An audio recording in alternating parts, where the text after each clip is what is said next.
বান্দারে ও বান্দা, গুনাহ কদ্দুর করছস? আল্লাহ 40 বছর 50 বছর তো গুনার মধ্যেই ডুবেছিলাম।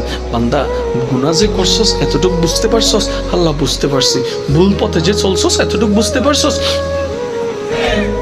ডাক আসছে কার দরবার থেকে? বলেন না রে ভাই। কাদের জন্য? নামাজিদের জন্য? যারা গুনাহ করছেন তারা বলেন, আর যারা জীবনে গুনাহ করেন নাই চুপ করে থাকেন। আমি বলছি কারণ আমি নিজে গুনাহগার, সেটা আমি স্বীকারও করি। নামাজির জন্য, রোজাদারের জন্য, গুনাহগারের জন্য। কাদের জন্য? তো গুনাহগারকে এক কথায় আমাদের জন্য।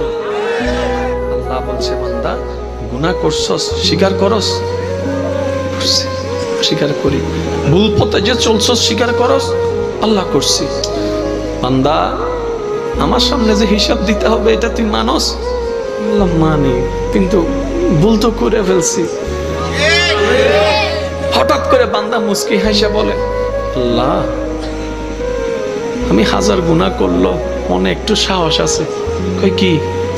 কই আমি তো মুসার উম্মত না, তোমার হাবিবের উম্মত।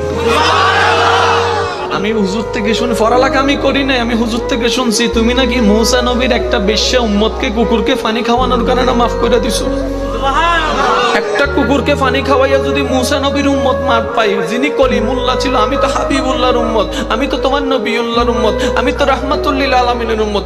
একটু সাহস আছে কিন্তু বলতে পারতেছি না, কারণ তোমার আযাব তো বড় কঠিন, তোমার আযাব তো বড় কঠিন। আমার লজ্জা লাগছে মওলা। আগুনে জ্বলবো আমার ভয় নাই, সাপে কামড়াবে আমার ভয় নাই, আমার শুধু নিজের ভিতর থেকে একটা লজ্জা লাগতেছে, তোমার খাইয়া কেমনে তোমার বিপক্ষে কাজ করছি, একটা লজ্জা লাগতেছে মওলা। মওলা লজ্জা লাগছে। এবার আল্লাহ বলছেন বান্দা, বান্দা আমি আল্লাহর রহমত থেকে নিরাশ হইস না। তো কি করব? কি করব? তুই শুধু একবার মন থেকে তওবা কর, একবার বল, আল্লাহ ভুল করছি মাফ করে দাও, ভুল করছি মাফ করে দাও। ইন্নাল্লাহা ইয়াগফিরুয যুনুবা জামিআ।